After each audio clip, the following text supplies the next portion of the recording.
kalian pribumi, darahmu beda dengan darahku yang dunia Rasul. Ini dengan sengaja, tidak bisa ini tanpa desain, tanpa kesengajaan, tanpa kesadaran, nggak ada itu. Ras kami berbeda dengan rasmu. Jadi bangunan-bangunan itu memang dimaksimalkan dalam konteks untuk ketika bumi tidak bisa dikuasai, maka orang yang akan dikuasai itu. Kalau kemudian ada Kiai Imad yang mencoba membalik itu bahwa kami adalah subjek, kalian adalah objek, atau minimal setara, maka akan menjadi tantangan sangat besar. Tidak hanya dari kalangan-kalangan mereka yang terancam kepentingannya oleh Kiai Imad, tapi juga bahkan oleh orang-orang yang mestinya berjuang satu baris dengan Kiai Imad, bisa jadi mereka juga berkawan dengan mereka, berkolaborasi dengan mereka. Termasuk gesekan kepentingan, gesekan struktur, gesekan antar elit, itu juga tidak bisa dihindari. Itu bagian dari pertarungan kelas tadi. Apakah kita mengikuti pola-pola yang ditawarkan oleh Kiai Imad bahwa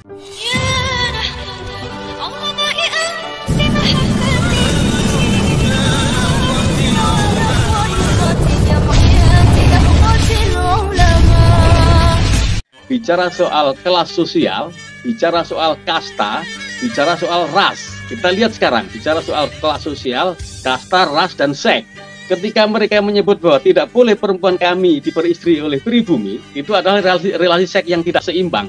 Kenapa tidak seimbang? Karena mereka membangun sistem kelas, sistem kasta yang beda. Kalian pribumi, darahmu beda dengan darahku yang dunia Rasul. Dalam tanda kutip. Ini dengan sengaja, tidak bisa ini tanpa desain, tanpa kesengajaan, tanpa kesadaran, nggak ada itu. Kemudian yang bicara soal ras, suku atau etnisitas, bahwa ras kami berbeda dengan rasmu, atau dalam bahasa yang lebih sarkas itu, secara vulgar di medsos juga banyak. Kalian pribumi berhidung pesek, berkulit, berwajah tidak seperti kami, sementara kami berhidung panjang, berkulit bersih, bertubuh yang gagah. Nah, ini adalah soal ras. Jadi bangunan-bangunan itu memang dimaksimalkan dalam konteks untuk ketika bumi tidak bisa dikuasai, maka orang yang akan dikuasai itu. Itu kajian postkolonial. Kemudian kalau kita tarik ke belakang lagi, kajian postkolonial itu bicara soal subjek dan objek.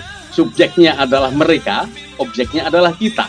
Itu pasti itu. Relasi ini tidak bisa dibalik. Kalau kemudian ada Kiai Imad yang mencoba membalik itu bahwa kami adalah subjek, kalian adalah objek, atau minimal setara, maka akan menjadi tantangan sangat besar. Tidak hanya dari kalangan-kalangan mereka yang terancam kepentingannya oleh Kiai Imad, tapi juga bahkan oleh orang-orang yang mestinya berjuang satu baris dengan Kiai Imad, bisa jadi mereka juga berkawan dengan mereka, berkolaborasi dengan mereka, atau bahkan kemudian secara serius ya menganggap apa itu kajian nasab nggak penting. Kan banyak kita dengerin.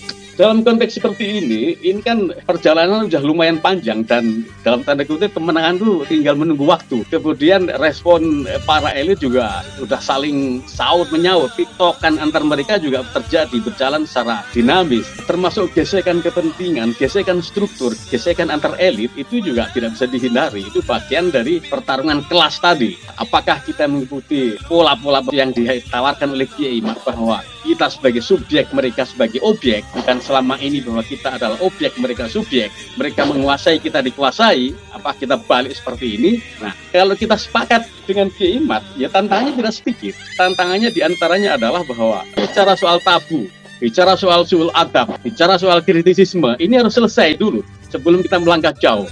Kritisisme dan suul adab itu tidak bisa dibenturkan, itu dua hal yang berbeda. Suul adab itu adalah ketika relasinya ditarik bukan pada soal akademik, bukan soal teoritik, bukan soal keilmuan. Tapi kalau soal keilmuan, jangankan orang dengan posisi tertentu, kita membahas Allah pun itu dipersilahkan. Jadi tidak ada hal yang tabu dalam hal keilmuan. Mengkritik atau menganalisis, menghadirkan beragam perspektif, itu justru dihajatkan. Karena dengan itu akan melahirkan perspektif-perspektif baru, teori-teori baru, dan juga sekaligus pencerahan-pencerahan baru. Itu dari soal kritisisme, analitik, dari nuansanya harus dilihat secara akademik.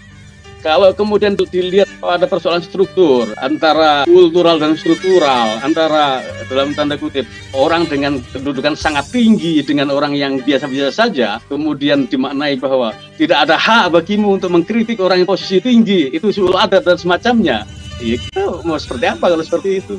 Tetapi yang inti adalah bahwa struktur itu adalah kolektif kolegial. Struktur itu adalah jabatan yang memang disediakan oleh aturan baku sebuah komunitas yang orang harus menghormati struktur itu satu sisi, tetapi tidak selamanya bahwa orang yang duduk di situ itu melekat kesehariannya. Kapan itu punya sebagai seorang pejabat struktur yang melekat, kapan sebagai individu. Kalau sebagai individu dia bisa saja salah. Kalau sebagai struktur dia akan dipagari oleh aturan main, oleh ADRT dan semacamnya yang mungkin tidak bisa salah. Nah, untuk membedakan antara struktur dan pribadi dan bagaimana?